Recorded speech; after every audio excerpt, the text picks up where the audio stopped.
Africa revisits BRI project and its potentials. Five areas covered by the BRI is infrastructure connectivity.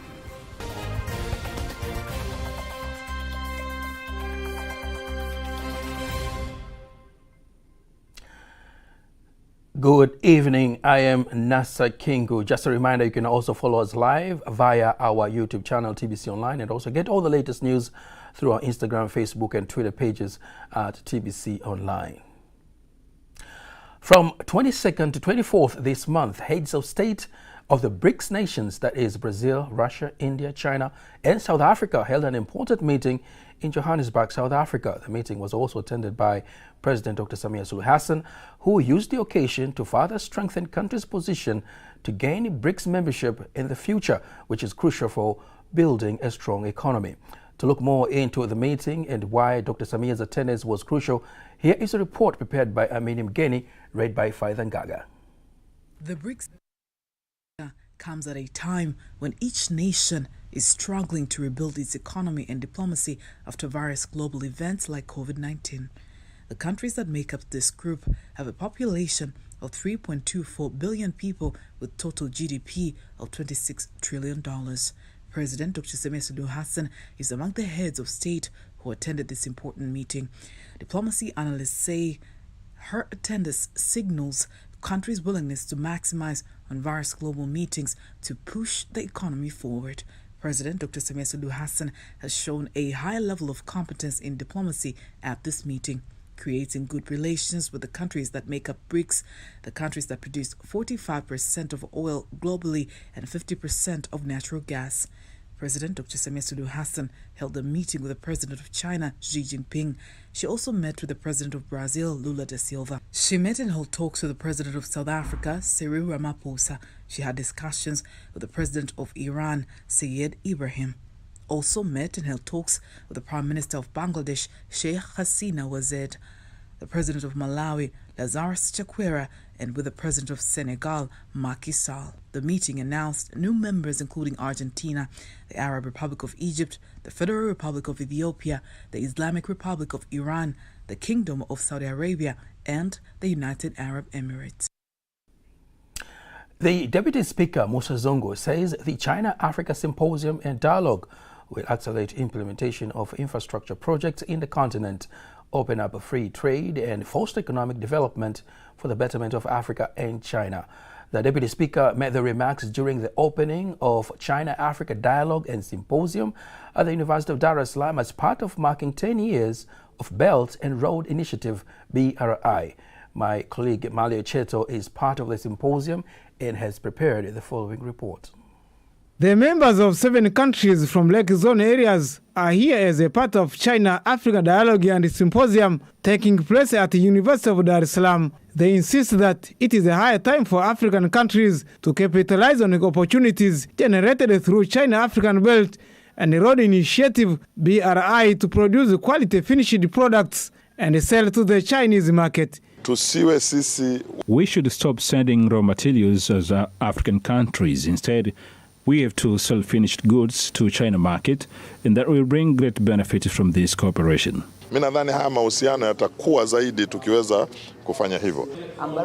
This dialogue is a wake-up call to African continent. We have to change our mindset so as to benefit from this initiative. This initiative should help African farmers by giving them machines for cultivation, like tractors, so as to improve their productivity. The guest of honor here is the Deputy Speaker of Tanzanian National Assembly, Musa Zongo, who asserts that China-African Belt and Road Initiative has improved the infrastructure in Africa and as a result boosting the trade between Africa and China, and his word is supported by the ambassador of China to Tanzania. 5 areas covered by the BRI is infrastructure connectivity. This makes the BRI particularly attractive as a catalyst for East Africa economic integration.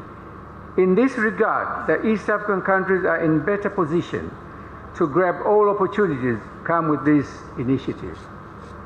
Certainly, strengthening East African community relations with China will spur economic growth in the region.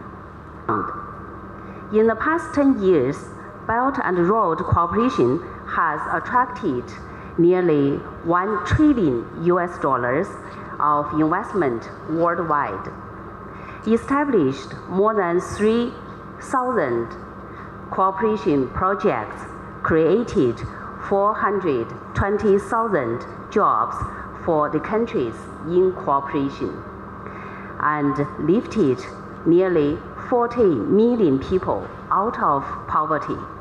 This is a China-Africa Dialogue and Symposium as a part to mark 10 years anniversary of Belt and Road Initiative being held at the University of Dar es Salaam and involved people from 7 countries of Lake Zone. Reporting from Dar es Salaam, Malio Cheto, TBC News. Thank you very much, Malio Cheto, for that report. Nutrition stakeholders have been urged to come up with a strategic plan to maximize on the upcoming African Food System Summit, AGRF, that will be held in Tanzania from 5th to 8th September this year. The call has been made during a training organized by Global Alliance for Improved Nutrition GAIN in Dar es Salaam, aiming to ensure food security and enable experts in the nutrition sector to be fully engaged in nutrition globally. Faithan Gaga has attended the training and has prepared the following report. Working in close collaboration with the government and various institutions, the Global Alliance for Improved Nutrition GAIN Tanzania supports the implementation of proven route to market business models to accelerate the production and to build capacity of important actors in the nutrition sector. In the upcoming African Food System Summit, AGRF, 10 women-led businesses that cater for the nutrition sector have received training that will enable them to enhance their businesses and lobby for funds from international organizations, among others. We have been benefit a lot for the issue of scaling up our business in this platform. Recently, we got an opportunity to be trained or to be capacitated to prepare our business to be ready for investors, to attract investors. So we have gone a lot of training, understanding our marketing, understanding the investors' needs and requirement, and how you can position your business to the way that you can get fund or you can raise fund for your business. Among of the agri-processors or entrepreneurs who benefit for the training organized by GAIN. So we are investor ready already because we have been get a lot of training. We have been get a lot of support from GAIN. So now we are ready for pitching, also to meet the investor at AGRF deal room. So we thanks GAIN because they support us a lot. They give us a courage to go on. But also we expect to see others people, others company in this event in the summit, so we can learn a lot from them, and we are ready to grow up and we are ready to get the deal in the investment. The senior program assistant Benedetta Shosho says GAIN is positive that the training provided to the small and medium enterprises will have an impact and will enable them to be fully engaged in the summit. 80% of these businesses are women-led businesses that will participate during African Food System Summit in September this year.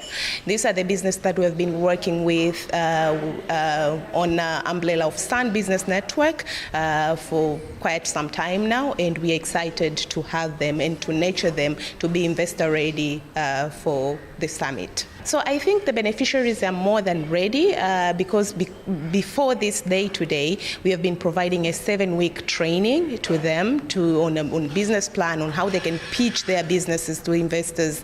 And so we know that they are more than ready to pitch their businesses. The 2023 AGRF Summit, which will be held in Dar es Salaam, Tanzania, carries the theme Recover, Regenerate, Act, Africa's Solutions to Food Systems Transformation. This theme is anchored around building back better food systems with youth and women at the center. Faithan Gaga, TBC News. Thank you very much, Faithan Gaga, for that report.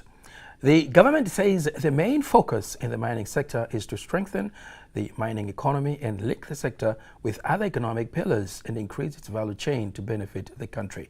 Here is a report by Ashley Chilewa from Lindi read by Lua Muhammad. The remarks has been made by the Minister of Minerals, Dr. Biteko, during a conference involving miners and investors in Lindi region held during Mineral Fair in Ruangwa district. Tanzania has become a source of raw materials, but if we want to mine for batteries, we should consider certain extent of factories to make batteries within the country. We want all the businesses to be done by Tanzanians, so it is our duty of the government to create conducive environment for market. Biteko says the government is determined to change the narrative of a rich country with poor people. There is a need for Tanzanians to change their lives with the resources which are found in our country. We indeed need foreigners and capital from abroad, but we need to improve the internal system such that we not only become spectators, but also participants in the economic activities. The region of Lindi was the third amongst regions mentioned not to have minerals, but now the world is coming to Lindi and the call is given. I kindly ask the citizens of Lindi to cooperate with the investors as well as to share plans with them.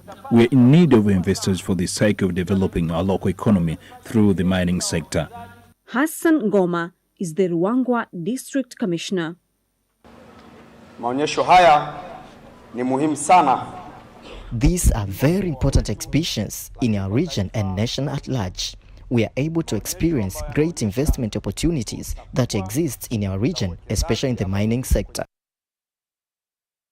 Lindi, now we come back here in Dar es Salaam, where universities in Tanzania have been urged to empower scholars to design creative teaching tools that are compatible with the curriculum to enable students to learn more practically and excel, especially in science and technology. The call has been made in Dar es Salaam by Director, Network of Quality Teaching and Learning of the Aga Khan University, Professor Jane Rarier, during the exhibition of teaching tools designed by PhD students in the university. Here is a report by Emmanuel Samuel. It is in the Aga Khan University located in Upanga in Dar es Salaam, where the exhibition of teaching methods designed by the students of the university is held, and here the Director, Network of Quality Teaching Learning, Professor Jan, elaborates the purpose of the exhibition. What we are doing is fulfilling that desire by our regulatory bodies, for example the TCU, by the government, to make learning as practical as possible for our students in higher education. And it is our hope that the learnings, and I hope when you talk to them you'll find this, that the learning that they have gone through in developing these things will also enable them to transfer that to our learners and in their classrooms.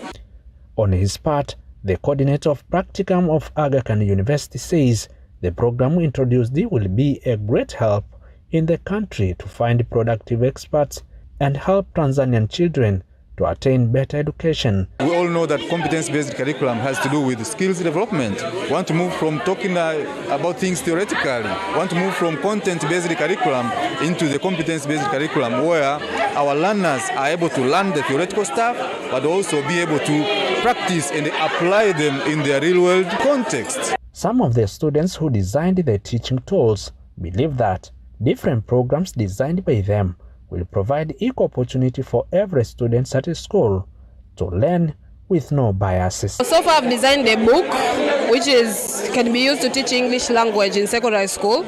It is in two versions, the Swahili version and the English version, but also the book is in a normal book version and a comic version, whereby I've considered the students who are more visual, they can use comic to understand more. So the book has 3 stories based on the students' reflection. The first story can be used to teach nouns in secondary schools, especially Form 1s. The second can be used to teach Form 2, a topic called Talking About Shopping, whereby the students go to shop in a market. We prepared this random picker wheel from PowerPoints.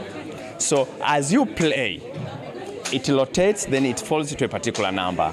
The arrow will indicate a certain number. That students with whom that arrow is pointing to will have to respond to that questions. So all learners, all students have equal chance to respond to questions. But you see, science, when you teach science theoretically, it doesn't work. Learners don't comprehend completely. and therefore they go off. And once they go off, they forget about it. So this one is the learners are able to remember for a long time. Emmanuel Samuel, TBC News. Thank you very much, Emmanuel Samuel. The Executive Secretary of the Tanzania Commission for Universities, TCU, Professor Charles Kihampa, says a total of 86,624 applicants out of 116,133 applicants, equal to 74.6%, have joined the universities they have applied for the academic year 2023-2024. Professor Kihampa adds that the first phase of admission is closed, opening a second one, urging the prospective students to do so through university one plans to join. Awamu ya kwanza walikuwa wanafunzi 75. In 2022, in the first phase, 75,163 students got admission. This year, 86,624 students got admission, so there is an increase of 11,000 students. So this is a good sign that shows good admission flow. On the other hand, the Commission calls for all applicants who have been admitted to more than one university to confirm their enrollment with one university. Waliopata zaidi ya chuo kimoja, I call on all students who have been selected for more than one university to verify themselves through SMS, and the list of names of those students can also be found at the university's websites, and that's where you can find the notes issued by TCU. A total of 43,213 applicants have been admitted to more than one university for the academic year 2023-2024, and the deadline to apply and confirm is September 6th this year. The Minister of Water, Juma Aweso, says the ministry recognizes the contribution of the Water Institute in bringing about reforms to clean and safe water services in the country. And he vows the ministry will continue to empower the institute to produce professionals capable of solving water challenges in the country. The minister insists the experts from the institute must be used to conduct various research that prompt workable methods to eliminate water challenges in the country. Here is Emmanuel Samuel with more details. It is a meeting of the Minister of Water, Juma Aweso, that brings together the management of Water Institute with the agents of the water wells to discuss the challenges facing the water sector in the country in order to find solutions, where the minister gives his instructions to the Water Institute officials. Tulizungumza mengi sana. We talked a lot, and I want to see this college being used for reforms in the water sector. And let me tell you that the one who sleeps with the patient is the one who knows the patient's breathing. The water college must be used to solve the challenges of the Minister of Water. Then the minister emphasizes the need of the officials of the institute to be creative and responsible at work, the call that is supported by the Deputy Permanent Secretary of the Ministry of Water, Engineer Cyprian Luhemeja. In every work, there is a profit, and empty words bring loss. In fact, we want to work. We have to be creative. Outside of that, it is the same as nothing. On the other hand, the rector of the Water Institute, Dr. Adam Karia, promises to take practical actions in boosting the water sector, and he thanks the government for continuing to support the institute.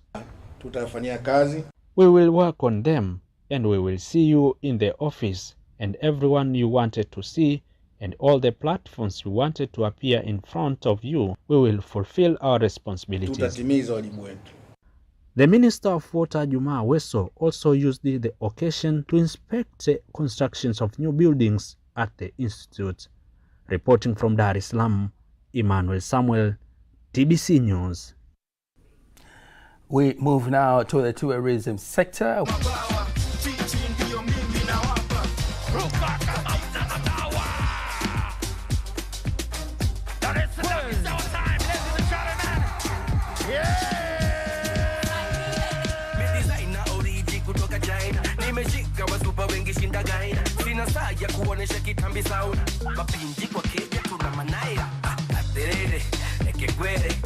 Sina saya kuonesha kitambi sauna. Aterere, nekegwere. Sina saya kuonesha kitambi sauna.